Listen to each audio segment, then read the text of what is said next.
Hey, it's Suffering Student here, and now I'm gonna continue where we left off in the last video. So I just created a first table, and I accessed our table, which is at the moment empty.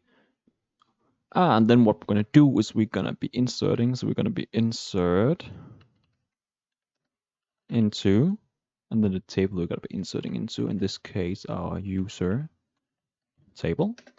And then we're gonna tell it which variables we're going to insert into, and we're not going to create a user ID because it's created automatically with our serial, which increments by 1, which you will see shortly. We will then insert into our name.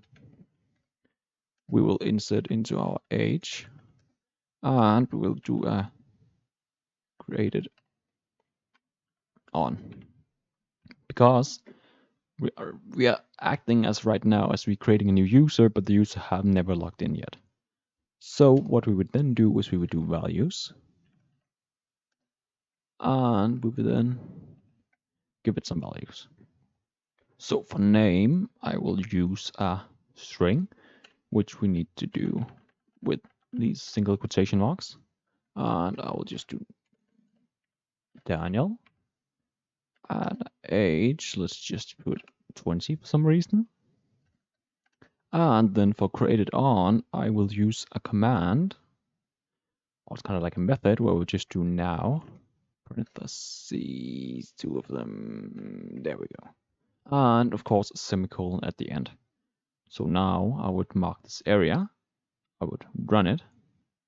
We have been told it's been inserted into. I could then select all from user table to see all information inside user table, which in this case is the user ID 1, the name Daniel, the age 20, a timestamp where we get the current timestamp, which at my area is this specific one, 2021, 3rd, 8th of the 3rd month, and then a very specific time code.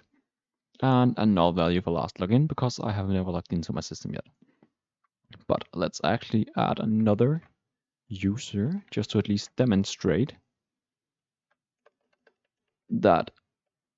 Let's just do a simple one where we just simply do Dan. But just to demonstrate that our serial value is going to increment by 1. So I'm going to now add this one user and then select all. As you can see, we get a user 1, Daniel, 20, and so on. And we could actually add another user again if we want the same user, technically, because right now we didn't add any place in our system that any of these need to be unique. So if I actually just add Daniel again and then select all, we would have him twice, which in this case might actually be a problem. But then we have our IDs, because we could actually technically have 2 people with the same name and the same age. So right now, if we want to identify maybe this Daniel, which might be a specific Daniel, it's Daniel with user ID 1 or Daniel with user ID 3. So even though they got the exact same name and age, we're still able to identify them because we have the unique ID. So this is pretty much the basics of how we insert data into a database.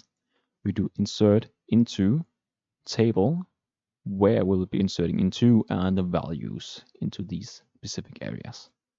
So this was all I had about insertion into SQL, or with SQL into databases. So if you enjoyed this video, please do like and subscribe, and I wish you all a wonderful day.